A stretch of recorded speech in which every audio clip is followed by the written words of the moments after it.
A lot of people, you traveling right at the right time because it's the middle of school vacation week, so everybody's either already there or they'll come in, Well, you're right in the middle. Yeah, hopefully that's good then, yeah.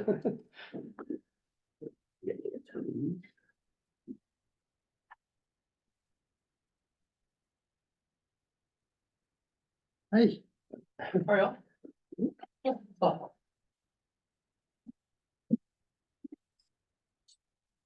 Be expecting a lot of people remotely today? I thought maybe one or two, I just want to make sure. Heather, Keith, and Ben, I know. Do you think it'll be, yeah? I think Heather on a text thread said she. Oh, Madeline's there, great. Hello, folks, we're just making sure that our panelists that are remote are connected. Bear with us just a minute.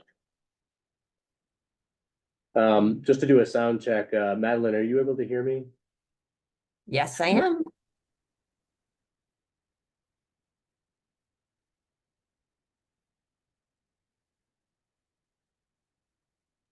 Yes, I am. Were you able to hear me?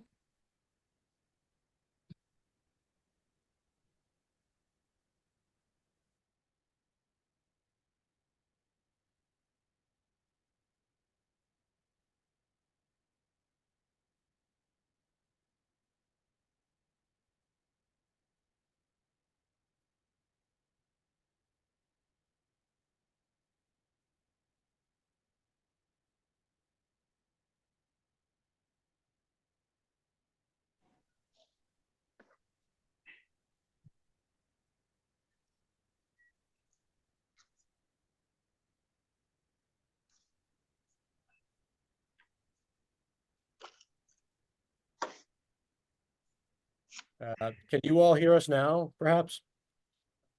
I can hear you guys. Okay, great. But you didn't hear us until just now, right? No, I Right. heard you. I heard you earlier. Oh, okay. Even when we. I was. Okay, all right, we just wanted to make sure that you folks could hear us, so apologies, we were trying through the owl, and for some reason it wasn't working, so right now we're going through my laptop, hopefully that'll work fine, so we're in a small room, so it shouldn't be a problem. You check the attendees, you've got more panelists, I think, to add. Yeah, oh, thank you, yeah, sorry. We have a few others that have come in, so thank you for joining remotely.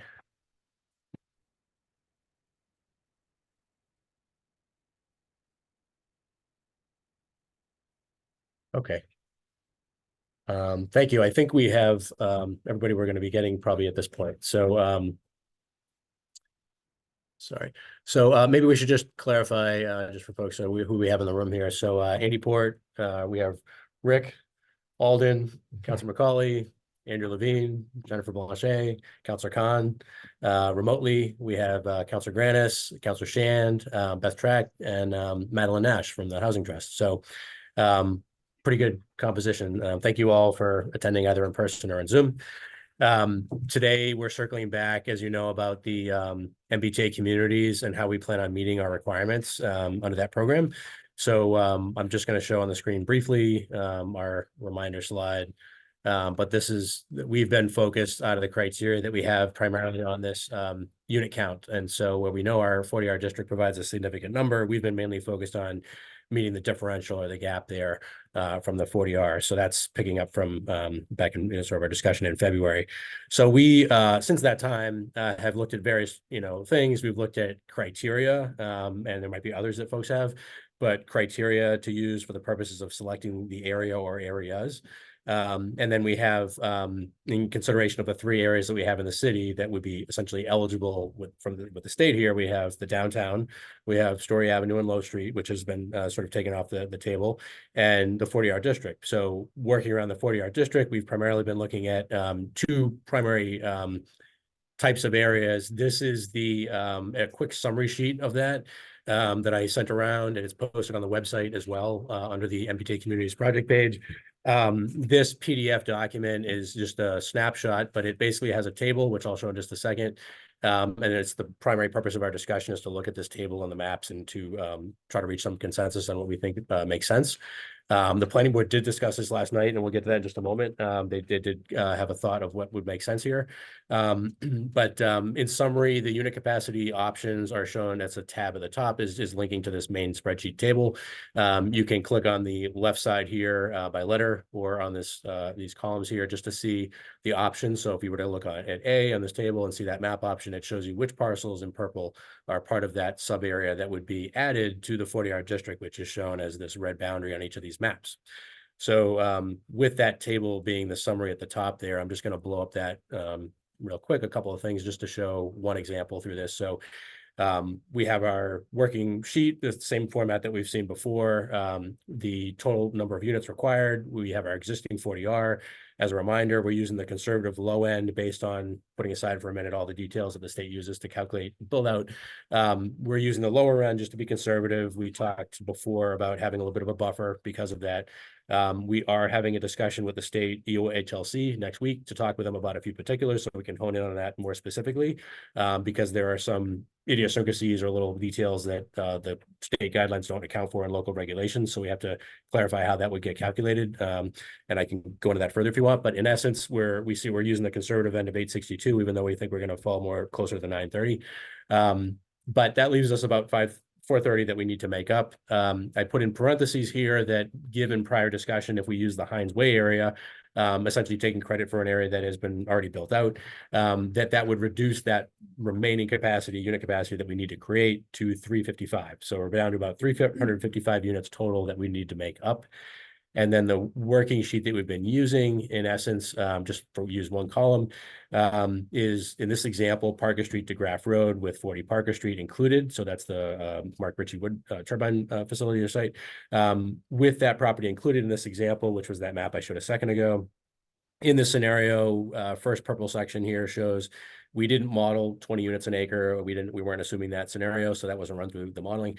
We did look at the possibility of either 30 units an acre or 40 in that scenario for those parcels in that configuration specifically. And that yielded, again, we're using the conservative low end, so 905 to 981 based on the two numbers that the state uses. And then we have to clarify in the middle where they're going to land on this between those two. But in essence, we're using the conservative 905. The 40 units an acre has a slightly higher number, obviously 1208, that this sub-district itself creates as in terms of units under this MBTA program. The next row is showing additive, so it's adding that number from the top here that we need that we have from the existing 40R.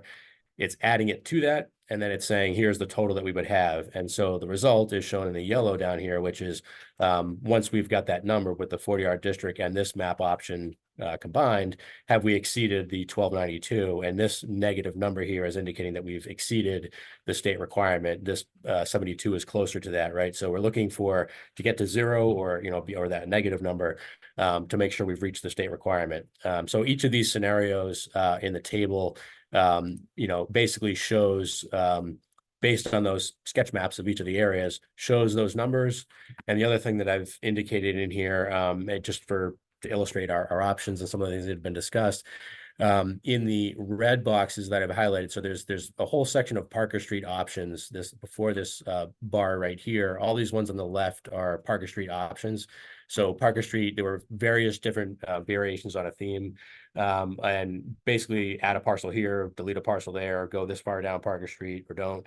And so each of these is a variation on that Parker Street section. The one exception is this Hines Way. So in this whole row here before the bar, this is all expanding the 40R district, and all of them in here except for H, the Hines Way, is adding along the Parker Street side going towards the business park. Hines Way is on the other side, so we've got that separately here. I think at this point, unless somebody objects, I think the working assumption is here as we work with the state to correct the data set that's being used, and we take the credit for essentially the 75 that's in here. So we've made a note of that sort of appear with this 355 I mentioned.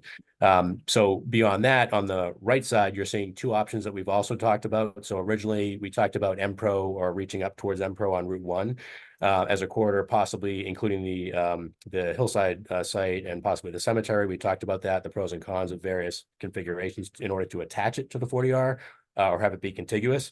And we were sort of steering away from that into a separate district. So these two, I and J, are not the original NPRO sort of extension of a 40R, but a separate district that is configured in two different ways. So in this table here, and I have the maps for displaying each of these options we can go through.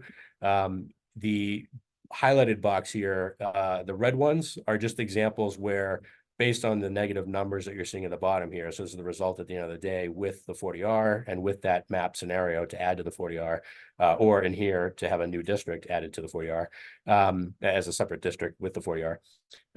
In those scenarios, the red boxes are basically indications of if we did just that option and the existing 40R, we would be, and so this is at 30 units an acre or 40 units an acre.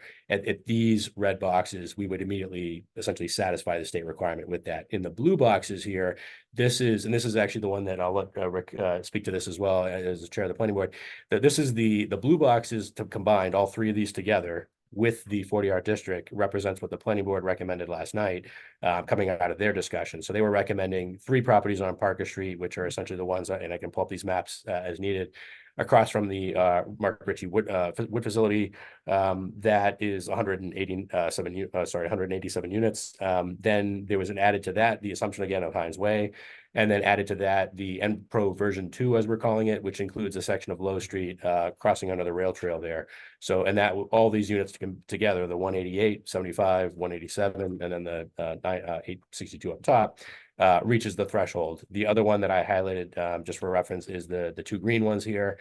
Those taking a jog on Parker Street, and that's another map I can show on that, with the Hines Way plus that existing 40R would do that. So there's different ways to do this, but in essence, there are primary options here, and then there are variations on that theme. There's Parker Street in some variation, and then there's the NPRO area in some, configuration. Unless somebody wants to revisit our addition of Hines Way in there, we're really down to these 2 areas and some variation on it. So with that, I think I would open it up to the committee discussion, and I'm sorry, Rick, did you want to add anything to the planning board? Do you want to just show that map? Sure, yeah, sorry, yep, so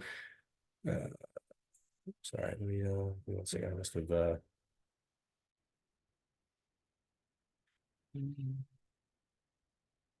so,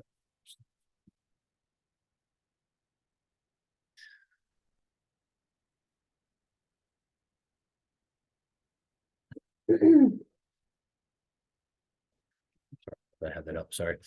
Yep. So this is what we discussed at the planning board last night is what our preferred scenario would be for moving forward. So there was a lot of concern, looking at that previous table, there are many ways that you could get over the 1,292 threshold simply using parcels on Parker Street, but there was concern about intruding too far into the business park. And there seemed to be some consensus about adding these 3 parcels on that are adjacent to Boston Way. One of them is directly across the street from 1 Boston Way, and then the other 2 beside it. So those seem to be an appropriate extension that matched what is already there, facing on Boston Way, facing on the corner of Boston Way and Parker Street, with a modest addition into the business park. Then we looked at the NPRO, what's listed there as NPRO/low, and that gives us, if we're looking at the low estimate, that gives us 188 units. The Parker Street piece would give us another 187 units, and that gets us almost all the way there with just those 2 pieces. And that NPRO low piece is the northern part is the NPRO site right on Kerry. Then you've got a couple of business zone parcels on Route 1. Then going to the left, 2 residential zone parcels adjacent to the Graf Rink, and then across the street, 2 industrially zoned parcels facing on Low Street.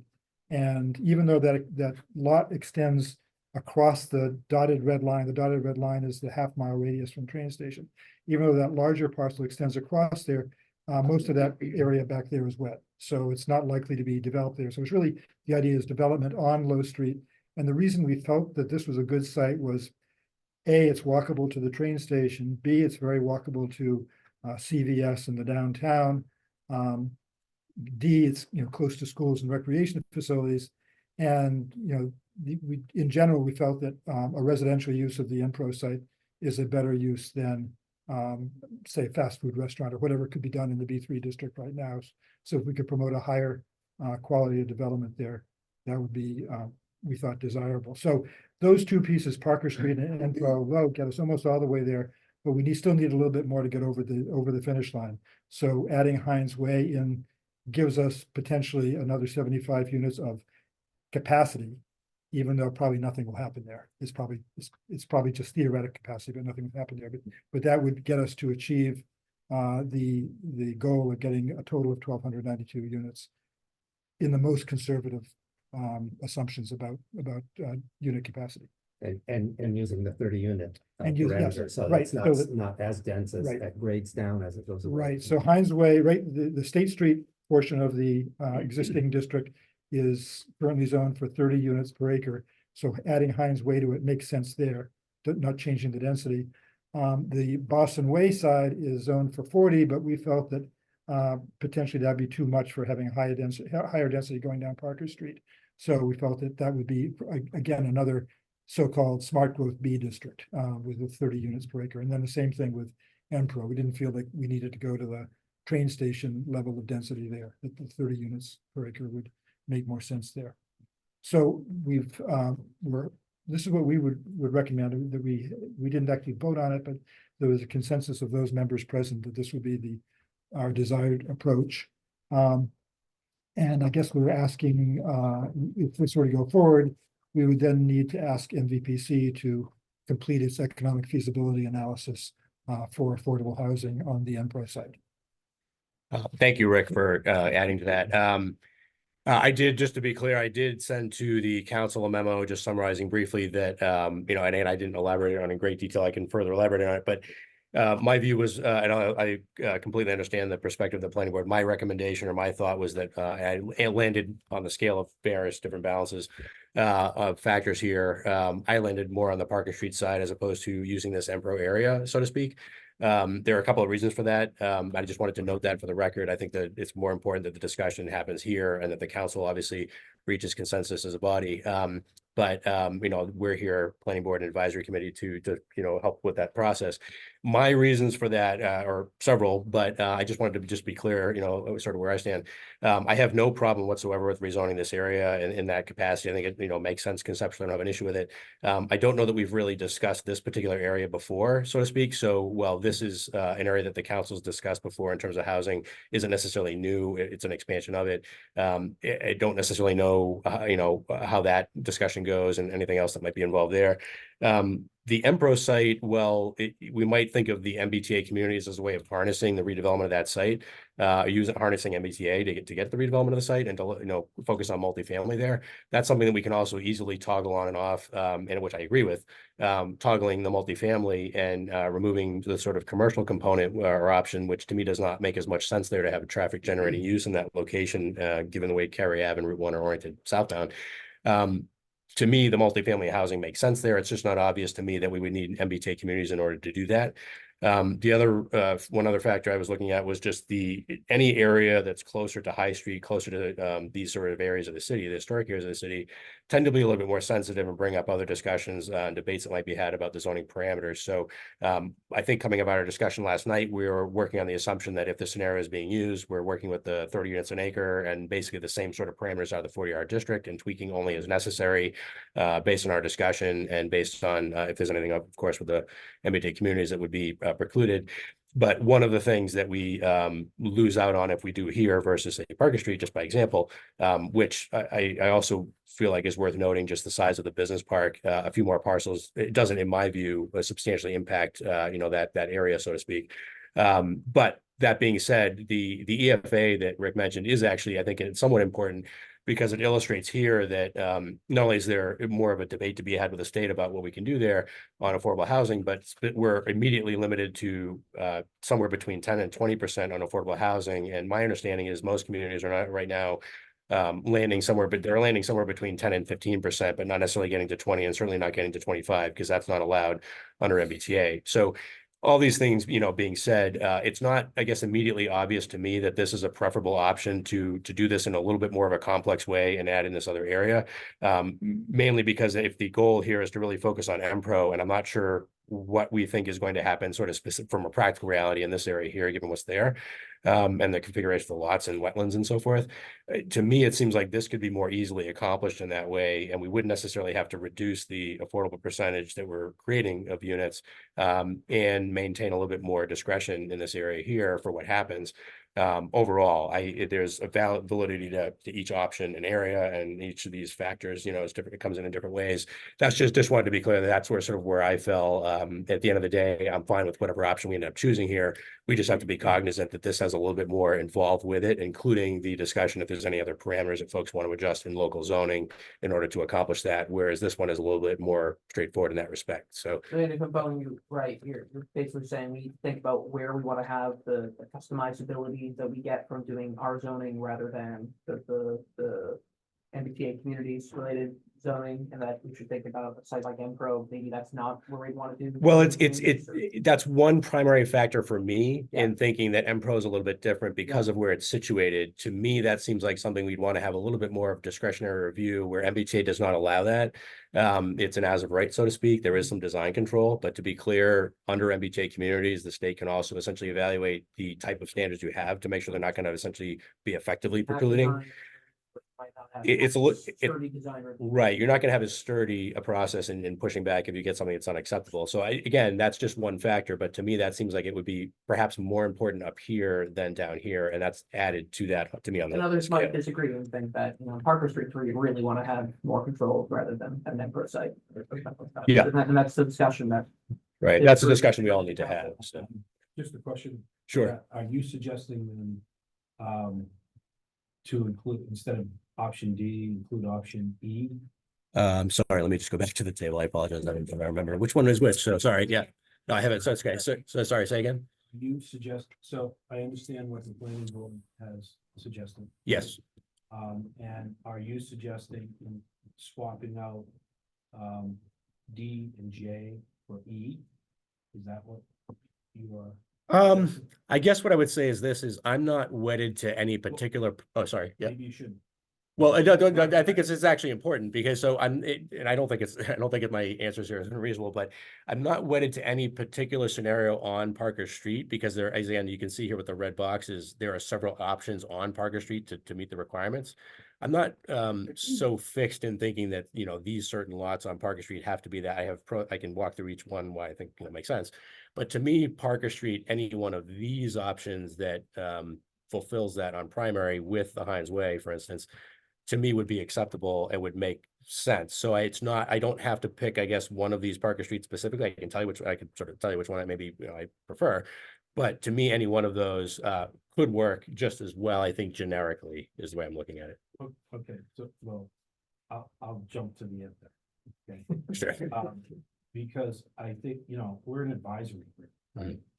And so we can very easily say the planning board recommends what we have plus D, H, and J. Yep. Right? Accordingly, and here are the advantages for that. I didn't get a chance to read your memo, it just kind of came in. Yeah. Right? And the other option that we have is what we have at 930 plus only option E that gets us to our number. Gotcha. And the advantage of that, and really the advantage is that J has 10% affordable housing, and E has 25% housing. And then let the public and the council decide which option they want. Agreed. And Agreed. okay, Yep. that's why I'm Yep. trying to. Agreed. If you have a choice, pick. Very much agreed with that. Yep. I think, because I've had Andy and I have Yeah. had the conversation outside of this, sitting in the office, and while he's perhaps okay. Sorry. Oh, yeah. Sorry. Go ahead. Looking at these drawings, developing these, we've Yeah, talked yeah. about them.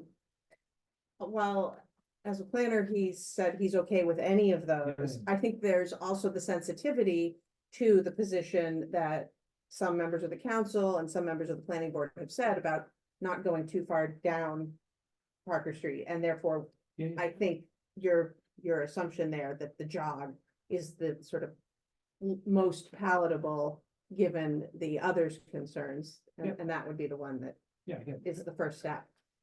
If I were to add to that, while we have seen some zoning in more sensitive areas face more challenges when it got to full council, I would personally think it would be good to have discussed in this group which of these other options we're most comfortable with that would also get us to the number, sort of a contingency plan. Agreed, yeah. Um, agreed. Not that I have I actually personally have zero issue with the Empro site being developed, and I think it's logical that it be residential, but having witnessed this process on multiple occasions and knowing we do have a deadline, I think it's worth discussing, just if we can't do that, if we can't get the consensus on that, where else could we get it? Thank you. And I just want to know that, Beth, I don't, Councilor Kaiser, you. Oh, yeah, go ahead. Beth, did you, yeah, Yeah, thanks.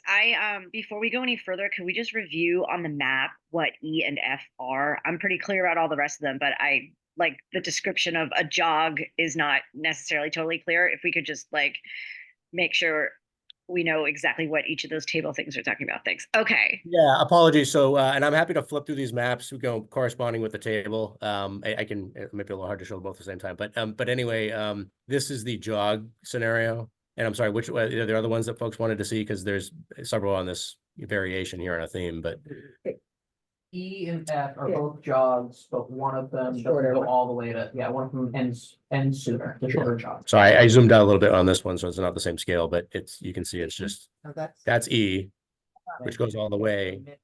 This one. one just omits that corner. Um, Okay. Thank you. let me know if you want me to pull up, if anybody here wants me to pull up another one, I can just flip to it, so. May I? Yeah, Oh, yeah, sure, hi. yeah. So, I do want to just go back a little bit to our criteria. And one of the things that's helpful is to look at how each of what we've kind of landed on meets the criteria. And I know one could say that we never really talked about a rubric and how we decide, but I'll go to a couple of things that resonate with me. And it's very helpful to see where the planning board landed, but there's a couple of things. One is, how could we get to this number with the least detrimental impact, I think, to the city? And that's one kind of hat to wear. The other hat that I think that we cannot miss is the opportunity. So what is an opportunity? And make sure that's not detrimental either. And for me, that was where I felt like the expansion of the 40R Smart Growth District kind of cohesively or more organically is a direction that, in spite of MBTA communities, we probably would have done. And I know I've heard many talk about that expansion as an opportunity. And so for me, the NPRO, while I could see it's attractive, but I have the same concerns expressed by the planning director, there's a lot more to be kind of gauged in this specific area and that we have not really talked much about. And we talked also about the wetlands that we know is there. Similarly, though, we know on Parker Street too, we know there's an area of undevelopable land. So for me, ideally, I was hoping that we could see an opportunity for the 40R expansion, given the design kind of criteria, all the elements that we have already in our ordinances, and seeing what's palatable, given the industrial park. And one of the criteria, and I can read them off since we don't have them, housing production is one. And I think that's a key one, because I get counting Heinz Way. It's not going to be, we know this, it was recently done. We're not getting more housing there. It's set. It's very, very new. The housing, create new housing, maximize affordable housing production, which is check with the 40R expansion. The feasibility of development, which I don't have a clear understanding, but I would assume if you go further up Parker, knowing that there's wetlands, but doing it in a way that's kind of conscious of what I'm going to talk about, community character, which is also one of the things we talked about. The area transformation is important, which is where I tie in the kind of the gateway of the industrial park as being something to be conscious of. And then the non-housing goals, which is compliance with the city master plan, which we don't really talk too much about, but proximity to transit, and I include the rail trail in some ways being a critical element too. Preserve industrial base and desirable uses, which I feel like the map of the whole industrial park is very compelling, you know, that this is a small percentage of the industrial park. And then the last one, likelihood of approval by the state. That's also important, which we haven't talked too much about. We have a 40R that's codified and that has been approved, that has been vetted and approved. And from my understanding in some of the sessions that were done, listening sessions on the MBTA communities, if you have something that has already gone through the test of time and through the council's process, that 40R codification is pretty robust. And to me, the expansion and extension, I personally would like to see us work in that element with the idea of some of the criteria we're talking about. So I just want to make sure I said that. Thank you. Does anyone else? I just want to say, in response to Councilor Macaulay's suggestion about doing two options, if we go that way, we really need to do that very quickly because Agreed. we need to, so we would need to have an interim decision by the council before we start writing the zoning. Agreed. So Agreed. we don't always Yes. have to be in the next couple of weeks that would happen. Yes, and Do I. you need to see like written out zoning or just kind of a. Yeah, that's where I was going with next, because I definitely agree with Andrew's question here. My concern, I think what we're doing there and between what Rick had said and Andrew asked his question here is we basically need to package a quick summary of that, which is coming out of the planning board discussion last night. Like I mentioned, the assumption was we're using the 30 unit per acre, 40-yard baseline, and we're only tweaking from there as necessary with MBTA.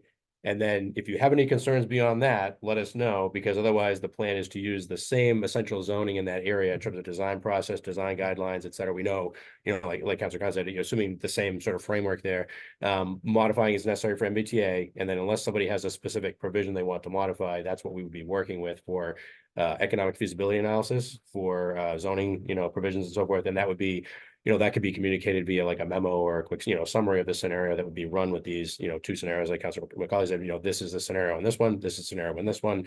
Here are a few pros and cons that we've discussed on this one versus this one. Now we have a discussion to have about that, but I definitely think, and this group was meant to be helpful in that whole process.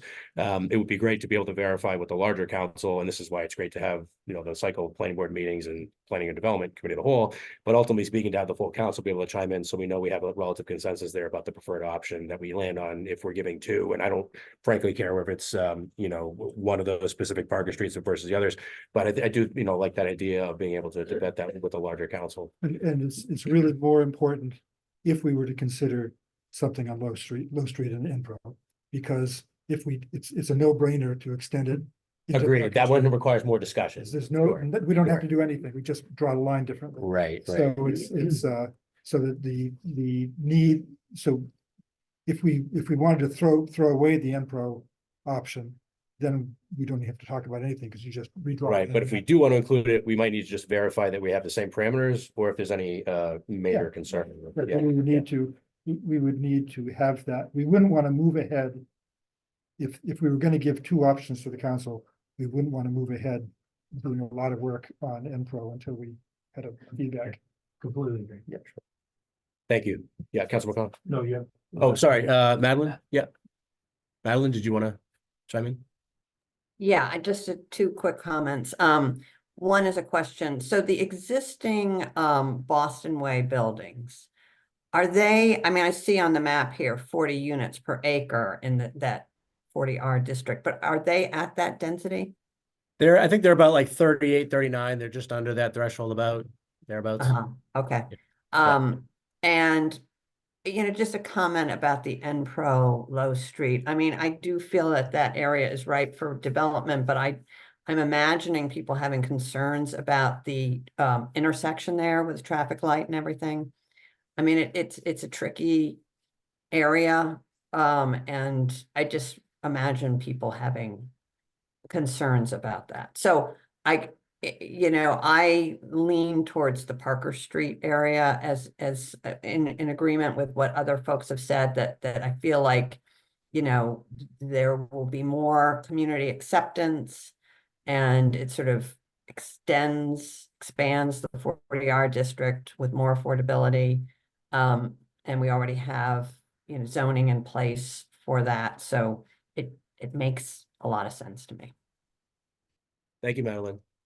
Does anybody else want to chime in? Oh, sorry, Councilor McCauley? Yeah, thank you.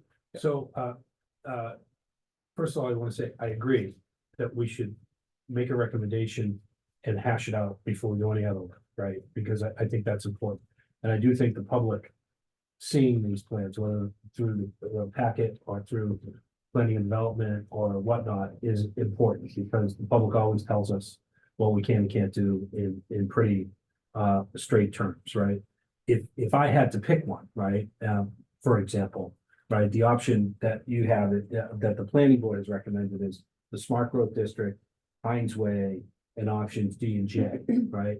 And that's what they have done. If I had to pick one, if somebody asked me for that, I would take the smart growth, the Heinz Way that we had, and I would take option F, right? Because I've assumed the 930. That instead of your more conservative number. Got it. So if I take the 930 with Heinz Way, I'm at 1,000 units, 1,005 actually. So I only really need 282. So option F at 30 acres a unit puts me over. So there's nothing too dramatic. The councilor's point about, the neighborhood and the characterization of the neighborhood, they'd be a little smaller than Boston Way would be. But that would be, if somebody asked me, that would be my opinion as another option to throw out to, to the larger group to make a discussion. Okay. And therefore you've expanded your Gotcha. 40R, and all the benefits that 40R bring to that area. Gotcha. Thank you. I could support that. Can you repeat that again? So you're saying the 304 from F? The smart growth at 9:30. 9:30, Heinz Way, and option F. But you're using the 30 30 units. units an acre, which is the 304 He's making this here. based on assumption, not of eight Not of sixty-two. 862. Right. So this, and in summary, that relies upon, so this is partly why MVPC and I are meeting with the state to go over with some of these nuances where the broad brush formulas don't take into account some local zoning stuff. So that'll help us to hone in on that number. And so here with that assumption that 930 is where we are, this is the other component you'd add, right? And that way, there was expressed concern on 52 Parker, extending it to the corner. It takes it off. Yes, we have made an assumption that we're going to get an extra 60 units from the, from the calculation. Right? And therefore, it's really the jog without 52 Parker, and we've condensed it to areas that we potentially could have thrown in. Gotcha. And Parker Street jog, just to remember, is including 69, 75, 77, but just going a little bit, but excluding that 52. So kind of moving along. Right, there are Oh, right two there, yeah. more, yeah, right. So it's the same scenario from the planning board here, but with two more parcels. Yeah. Instead of the MPRO area. And then there's nothing else anywhere else. Then there's not, and again, and this is just my view, but that doesn't bring all the other complications and potential losses of, benefit or whatnot from that area, And- by adding two more parcels. Can we discuss that? That's just thrown out from this group here to see how That people option, you mean? feel Yeah. about that. So we could, because I do think coming to the How likely is it that council. we would get to that 9:30 of the 40R? Yeah, well, again, We'll know better. we'll know better after our discussion next week, because they'll be able to be specific about how they're going to treat certain provisions in our zoning when they run it through the, Well, you could go to 40 units and.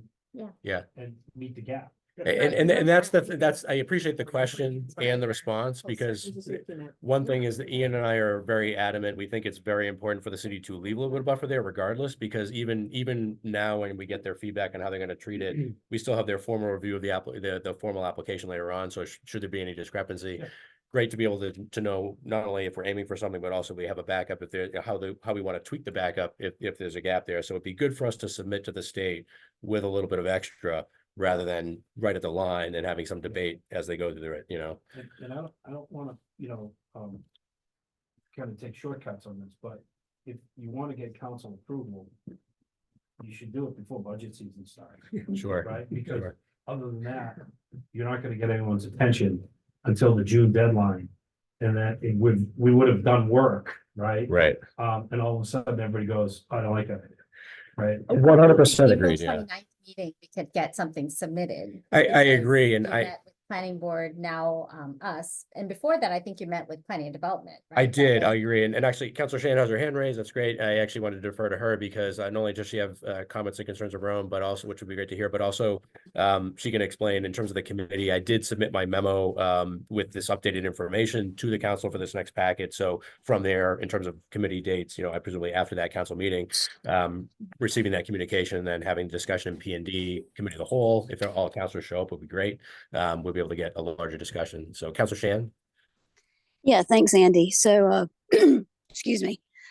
So thank you, Councilor McCauley, for giving us your input on that one. It's good to know where you're thinking. Andy, is it possible to put what we're looking at here, which is what the planning board was thinking as far as the Impro site, and then the other option into the packet? Just say these are the two, and then we can have that discussion.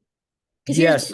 My opinion is, I like what the planning board suggested last night. I like the idea of not going further into the business park down Parker Street. I like the idea of Impro being an option for development, because I think that's along the rail trail. I think like last night's planning board, they were thoughtful about looking at what it takes to develop going down Route 1. And that Impro site is ripe for development. So I appreciated their thoughtfulness, and they're looking at this from a planning perspective.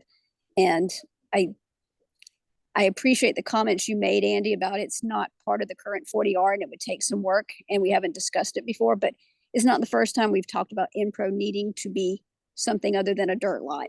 So I would say that, but yeah, if we could get both of those items into a packet and we could have that conversation at P&D, I think that would be a good way to start, because I agree with Councilor McCauley. As soon as budget season kicks in, we're going to have a tough time even trying to get a P&D meeting scheduled, since Councilor Zed's got a lot of the budget hearings on Tuesday night. So we need to start jockeying for time there.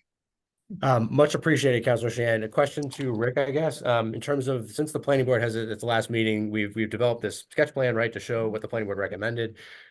Question being, given that the planning board had assumed it would review a formal report at its next meeting, and I think the goal here might be, would you be comfortable if I, even if it's just myself, or if you want to do it with a cover memo yourself, just submit it to the council for this next council packet, so it would have the benefit of this map as well, even in advance of, or unless you want to provide something in advance of the planning board's review of the narrative, a quick memo summarizing that this is what the planning board recommended, and Sure. I don't know if you prefer that to come from you. I could do it the planning board memo. I could Okay. also do a second map showing the Councilor McCauley's proposal. Oh, gotcha. And it Yeah, would be a similar layout design and to this, comparison. so you could Yes, compare it more sure, easily. that'd be great. I'd Yeah. have to like an edit to your memo, Yeah. right? Because you don't have to submit it to the packet quite yet, right? You got a couple days. Oh, well, technically, I already it doesn't matter to me either way, frankly. I already gave the original, so I'm happy to just So you're sort talking of about, supplement. which meeting? I thought you were talking about the 20. It is this upcoming meeting. I had already submitted this, Submitted next week. this information here at, Oh, But you can somebody said the revise 29th. it and get it in the So packet still. there's not a meeting The on- Oh, one- deadline for the packet. 100%, yes. But our deadline is next Tuesday night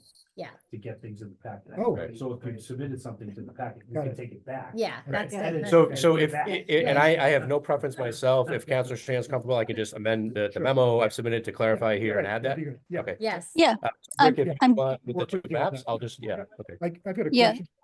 Andy, I'm good with that. Thank you. Okay, all right, we'll do. I've got a question about the table, Andy. Yes. Because it jumps out at me that we only have a single number for the option F. There's no range that Ian sorry. gave us. So when Councilor McCauley talked about 304, it could be higher than 304 perhaps, because it's, Yeah. yeah, It's Yeah. 302. there's no range. Yes, yes. Ian unfortunately is not available at the Right. moment, and so we're not able to have further dialogue with him until he gets back. But we're assuming that which is next 304 week, is the so. low end? I'm sorry? Are we assuming that 304 is the low end? That would be consistent. Correct, Yeah, Yeah. correct. so I could, when I do that second map, I could put in an estimate for the higher end, because all it is taking 52 Parker Street out of Yes, You know, so it's I straightforward. 100% Very agree. I 100% agree with Yeah, that. yeah. And yes, unfortunately, only because Ian's away, we Yeah. can't confirm that, Right. yeah, clarification, but yes. Yeah, so I could do a similar map to the one that I did for planning board. Sure. Just so they're, you know. you can- Easier you to can compare them you can side by put a side. Slide side by side. Right. Yeah. Right. Okay, sounds good. May I just, this is silly, but, maybe it's just me, but when you see a negative number, you feel like you're short. Yeah, right. And for you guys to tell us that's compliance is very Yeah. confusing. Yeah, and sorry, and that's part of the reason why, so what happened here was there were two different versions of this table. One was running with this negative number thing, which was sort of where I started. When we were having some back and forth of the format of it, it was adjusted, it was adjusted to make it be showing 0 in all these instances. But my concern with representing it that way was it was showing everybody we met the threshold, but wasn't clarifying how much further we might have gone or how many more units we created. So I felt it was more information being provided to show a negative because you understand how much further you've gone beyond the There's 0. definitely more information there. That's why in my email and my memo to the council, I clarified that a negative number means you've exceeded the threshold. I just felt it was not providing enough information. Some councilors might say, oh, you've met the threshold, but we want to know how far, if we've created more units or not, and this would not show that if I showed 0. Because that's So Yeah. positive. Or replace it with a Exceeds. We did it. Exceeds. Or you could, Certainly. or you could. I could do- add green exceeds in Yeah. that, right? Yeah, Yeah, because negative to me shows this is how much more we Yeah, need. I mean, yeah. Right? That's pretty Yeah. universal. yeah, we can do that, yeah. Well, oftentimes people in tables say surplus plus / deficit minus. Sure, And then you yeah, can switch those. You Okay. can make Yes. the minuses plus and the Yeah. pluses minus. okay, yep. I'm sorry, and I don't mean to be Yeah. nitpicky. Yeah. but I it- read it the same way. I think it's great feedback, especially where this is going to be to a broader audience. Yeah, That's public not the consumption. explanation. You want Yeah. it. I had Yep. the privilege of looking at this the other night, so I got the decoder. So. Yeah, yeah, yep. Yeah, I think quite frank, I will do that. I think the easiest way, in my view of it, just in the ones that are exceeding it, we'll just say exceed and then we'll show the number. Exceeded, and if it's a gap, we'll say the gap is, right? And so quickly know on those, it's either exceeding it and that's the number, or it's the gap and that's the number. Or Andy, instead of, you can show the slide you're showing now, but then just quickly move to like swipe right and show the 2 options and that's it. Just don't let people look at the other things. It's like, hey, we looked at these 9, 10 options here, but then go to another slide that just says E and J or DH and J and just don't let people see the others. Well, and again, I'll defer to you all. I mean, your counselors, you can decide how you want to handle it.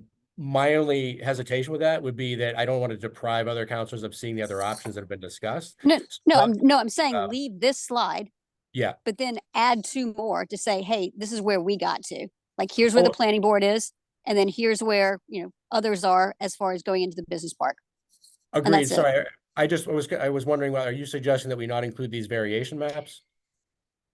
Just because those are the things that describe these letters. I wasn't sure whether you were suggesting that we not include these. No, I guess you need to include the maps, but I'm just saying you at least focus on the 2 that we just described, saying these are the 2 Oh. that the ZAG has gotten to. That's what we're gonna do. Agreed. I think what we'll do is, like Rick said, we'll do but we'll do, this is an 11 by 17 sheet here. And what we'll do is we'll create an 11 by 17. We'll do side by side comparison. Like Rick said, the exact same layout and comparison. So you'll see that area wide perspective that we see on this map here, but in the other scenarios, see it exactly, color coded and displayed the same way. So you'll Okay. see, one option displayed and the other option displayed side by side. Very easy to compare the two, like you said. And with option, correct me if I'm wrong, with option F, we don't need Hines, correct? You do. We do? We Okay. still need time. Okay. I think we just need to say, you take credit for what we've already got out there. I know we're not going to get anything new from it, but at least it's buffer for when we go to the state to make sure we've got some extra, Yeah. we've got extra. That's a good way to characterize it. The Okay. buffer, Okay. the numbers are down. We don't want to miss that we have this. Okay. Okay, are there any other, is everybody good with those 2 options and scenarios and the way that we've talked about? Is there anything else that, Now, if there's a great time, if there's any other thoughts or suggestions beyond here, otherwise we're happy to, we can package that together, get it to the council and then pick up in P&D. We can pick up again at the next planning board meeting, circle back, where we are, depending on where we're at that point. Zoning advisory group is still scheduled to meet next week to check in. I'm perfectly comfortable keeping that meeting on, obviously, and making sure we're, we button things up as needed. But I think the most important thing is circling back through the council at this point, if we're communicating this out and the planning board is, giving feedback. Question, I believe Ian's on vacation, Yes. and so he wouldn't be able to be back to update his information for next Thursday. He's back on Monday. He'll be back early next week, so we'll be able to, and we're actually talking with the state, I think, on Tuesday, so we'll be able to, Oh, okay. yeah, we'll be able to check in early next week. Yeah. Yeah, so I'm sorry, so our goal is to close that loop. I mean, once we've discussed with the state these other pieces, it'll be a lot easier for us to hone in on that. Yeah. Okay. Yeah, so I can help to very much inform. If there's anything that skews that, we can let you know immediately that we're finding, so, yeah, one way or the other. Just the option F is with the 40 units per acre. 30. Okay, that's what I. Right, so in that one, in F, we've actually shifted up to this 304, which is the 30 units an acre. Yeah. So there'd be less along the street characterization, right? And then again, we do have a buffer. If they say no, then Then we can go up to that. Which is something to consider. Would you rather go up to the 40 units per acre and get there, or would you rather add Another parcel, 52 Parker Street? This is right? Something to consider. Is everybody comfortable with the going up to 40 units an acre on those lots, as opposed to, as Andrew said, which I think we appreciate you asking the question, is there, and this is back to Jennifer's comment about a contingency plan, it's always good for us to know where we would go from there, as opposed to waiting between committee meetings, which take weeks or months, right? So, Can we see it again? Like Yeah. that map? yeah, I'm sorry. So the Parker Street jog, let me just go back to this because it's easier to toggle between them. So the Parker Street jog, went further. The one that was just 3 parcels is this one, right? I think the F. So- the No, one no, where- F, F, you didn't do E, F, Right. that's the one. Yeah, That's what we're so talking about, and then add, you can now go up to E, But the Parker Street jog is as that in that corner. or you could go up to 40 units per acre. I think F seems to make the most sense, because if you see right along, gosh, what is that? No, Parker. Parker, Graph. yeah, Parker and Graph, yeah. You still have the industrial park aspects, and so I think that's what's appealing about it. I think going to 40, just my personal opinion, once we kind of get a little bit refined with the numbers and where we're gonna be probably a little tight. If we did 40 and look at where we currently have 40, I feel like I would be okay, not on all, but to see which ones, but would we have to group it all for all of them? Like, would that? Yeah, well, the working assumption is here that in order to get to the threshold, all of these lots would go up to 40. Got it. Yeah. I'm okay with the 40 myself. I think it's a good question, which is, would people rather spread that over another lot or be comfortable with the same, sort of scale over those lots as that contingency, knowing that we don't have to have that another repeat discussion. We already have an idea of what we would want to do next if that was the case for any reason with the state in terms of the but we won't know calculation. that till next week. Correct. And so, I think We don't Chris has, necessarily But I have to- appreciate having the conversation now. Yeah. Chris has his hand. Oh, sorry, Chris, go ahead. Yeah, no worries. Councilor Khan, maybe I understood your question as like, could a couple of those lots go to 40 and or you know what I'm saying? Like if you needed a buffer, like a backup plan, did it have to be that whole grouping? Oh, Or could it yeah, just sorry. be one next to the next Yeah, to the sorry. parcel away? Yeah, great question. Sorry, just to clarify, the working assumption on this table for those particular scenarios, yes. So I guess the sum result is depending on what E and I find and how they're going to treat a few of these parameters, and some of these lots have it's more of an effect or another depending on whether they have wetlands on them. But at any rate, all that aside, depending on what we find, we can also come back to you and clarify it with a little greater precision. If we were to, to be at the lower end of the spectrum, if you included, like, let's say hypothetically, we'll run the numbers. If you could do the 3 lots here at 40 units an acre and then drop down 30 units an acre, we'll clarify that for you so that we understand where that line is drawn and if you could taper off further without going to 40 units an acre in order to meet that gap if we have it at that point. Does that make sense for everybody if we do that? Yeah. And if well, that way we'll know, and you'll also know if you want to toggle back to, somewhere between the 30 to 40 units an acre, as opposed to having to toggle up the entire way over every lot, you'll be able to see where you could taper down essentially, how much? And given from Counselor McCauley and Counselor Shands, I understand the points. I think I'd rather do that than come up against. Then go further. Yeah. Got it. Okay. And that was a good point. Chief of Staff was asking, what's the appetite? Would we rather grab a parcel? And I think Right. I'm okay with the 40 as opposed to grabbing more parcels. Okay. For F. Thank you. Does anybody else have thoughts on that? Anything that differs or? Okay, so most folks are generally speaking, at least as far as that question, same page. I do have to ask one question. It's going to come up. So we're not grabbing 40 Parker because it's very well established. That's where the Mark Rich and the Correct. brewery. Yeah.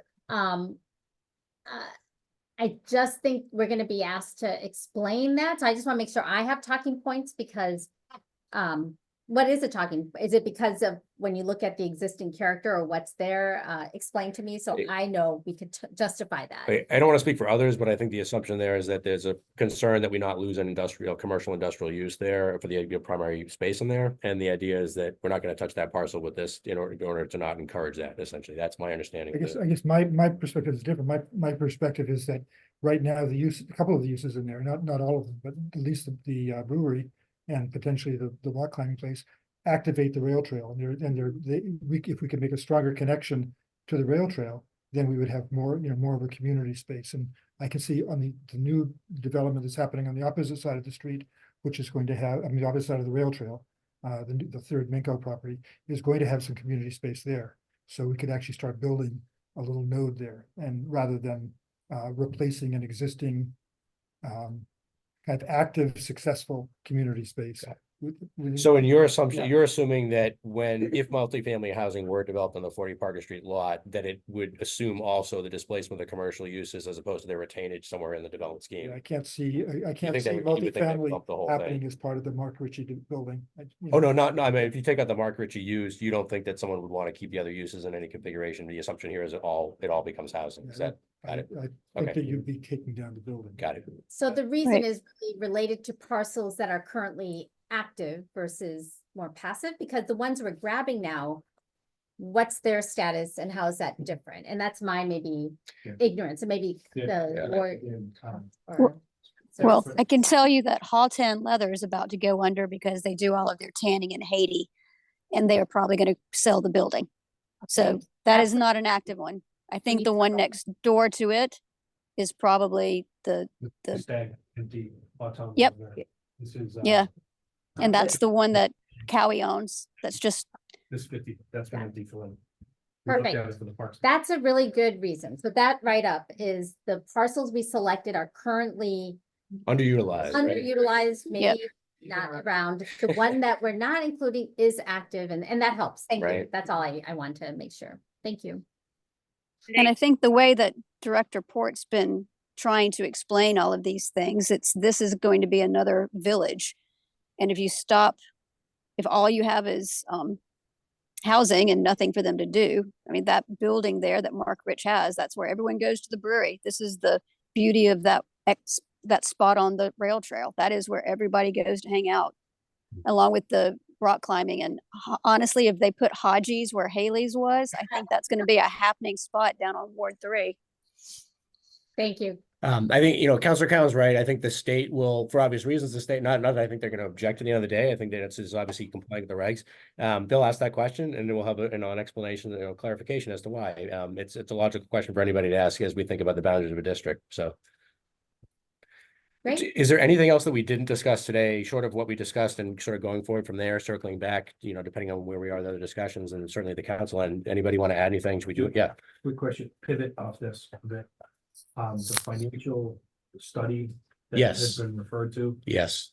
that would be, we'd pick an option, then do the financial study. Correct. So there's a model, there's a template basically, but because it's dependent on our density allowance in particular, we would run it through that. And so we can try to run it simultaneously, but in effect, we're not really going to know until we've confirmed. So here, the assumption is we confirm what we want, we run it through the EFA, and then we're going to get back probably an answer somewhere between 10 and 15% is where Newburyport could essentially apply affordable housing, in that area. Or is it, because remember the EFA is only required in a non-40R district area, essentially at the end of the day. So here we would be applying here the 30 units an acre.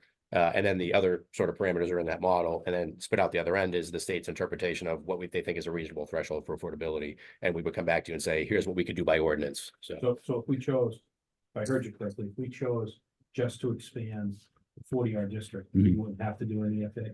correct. And that's one of the things that, so yeah, Okay. yeah, that again, one other, we didn't talk about that one, but it's one other scale item, that sort of debate too. And this is not to, diminish process. If we have to do extra process to get a better result, that's what we should do. It's just one of those question marks is sort of like, it's another thing that adds to this, another variable, so. That's a good one to emphasize, though, when we talk about this, the pros and cons or the ramifications, I think. Right. I'm not as concerned about doing the FA. I'm more concerned about whether or not we're able to bump up our affordable housing requirement as much as we can. And, and the EFA is an indicator of the fact that we're going to be somewhere between 10 and 15% probably based at, the end of the day. Okay, well, thank you, everybody, for your time. We'll circle back, accordingly with the council and with this group and the planning board accordingly and see where we end up. I appreciate everybody's time. Yeah, thank Great. you. Thank you. Thank you. Bye-bye. Bye. Thank you.